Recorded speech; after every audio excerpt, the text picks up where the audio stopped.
Welcome back, everyone. Today, we're diving straight into a fascinating explainer. We're opening up a case file on a truly compelling psychological mystery. We're going to decode a human mind, literally diving into its own hidden depths. Have you ever wondered how your subconscious communicates with you when you finally just quiet down those everyday rational thoughts? Well, you are in the exact right place. We're looking at a highly specific case of Jungian professional analysis, or as it's known in international analytical circles, Runge Junge Fancy. It's structured entirely around a real documented experience. And as we go through this, we'll break down the complex symbols of the human psyche into pieces that actually make sense. So let's get into it. I seemed to become a little girl following a king to a gray 16th century bunker, luring him, leaving his guards behind, deep into a tunnel marked by a red balloon. Okay, wow. Sounds straight out of a dark fairy tale, right? But here's the crazy part. This isn't fiction. This was an intense, surreal vision experienced by a real participant on July 6, 2026. The setting for this, an Osho dynamic meditation session, specifically a practice known as gibberish meditation. Now, because this specific practice involves deliberately bypassing logical language just to express raw energy, the experience was incredibly intense. The participant's rational mind basically stepped aside, allowing this vivid, almost cinematic sequence to just play out. Okay, let's dive into this. Because this wasn't just some random hallucination or a standard nighttime dream. No, this is a classic, real-life example of a concept championed by Carl Jung, known as active imagination. The key thing to grasp here is the state of mind. The participant was in this delicate, half-awake, half-dreaming state. They weren't totally unconscious. Instead, they were consciously observing and actually interacting with the imagery bubbling up from their unconscious mind. It's kind of like leaving the movie projector running, but keeping the theater lights on just enough to see how the movie is actually being made. It is an absolutely powerful tool for gaining deep self-awareness. Section 1. The characters. Decoding the shift of power. Let's see who's actually on stage here. So notice the overarching structural theme at play, feminine power approaching the center of authority. The little girl in this vision represents the anima, which is the developing inner feminine aspect of the personality. And she's actively plotting to frame or trap the king.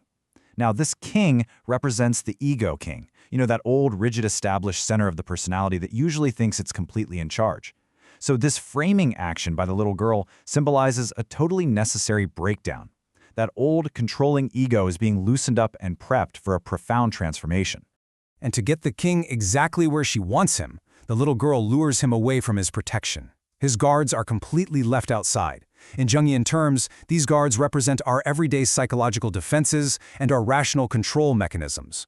By literally leaving them at the door, the psyche is embracing vulnerability. And honestly, this vulnerability is absolutely required for the next step. It's what allows the mind to brave the underground tunnel, descending straight into the uncharted, dark depths of the unconscious to explore what's really hiding beneath the surface. Which brings us to the next part, the environment, unlocking bunkers and balloons. And this brilliantly illustrates the intense tension happening within this individual's life. Think about that ancient, gray 16th century bunker. It represents these deeply entrenched personality defenses and super heavy, rigid social roles. The source analysis points out that this bunker actually symbolizes professional roles the individual might hold in the real world, like being a professor or a supervisor. It's heavy, it's totally colorless, and heavily fortified. But then, in stark contrast, you have this red balloon. In Jungian alchemy, this is known as the rubetto, or the reddening. It is the ultimate symbol of vitality, life force, and raw energy. Sitting in that drab bunker, it serves as a vibrant lifeline, acting as an anchor back to the psyche's true nature while it explores all that heavy societal conditioning. But the absolute most crucial point is found in the ultimate resolution of this whole vision. You see, throughout all this chaotic event, the dreamer realized something profound. They weren't the little girl, and they weren't the king. They were actually just watching the entire event unfold from the outside. Operating in that delicate half-awake state, they assumed the ultimate role, the observer. In the practice of Junger professional analysis, taking this observing stance is the critical 8th point. It represents finally reaching the position of the true self, or the witness. Because the goal isn't just to have wild, crazy visions, right? The goal is to step back and witness the mechanics of your own mind without being completely consumed by them. So, we've seen how a chaotic, gibberish meditation opened the door for a little girl to dethrone a rigid king, bypassing heavy gray bunkers just to find a vibrant red balloon. It is honestly a stunning architecture of the mind. Now, I want to leave you with this final thought to ponder as we wrap up.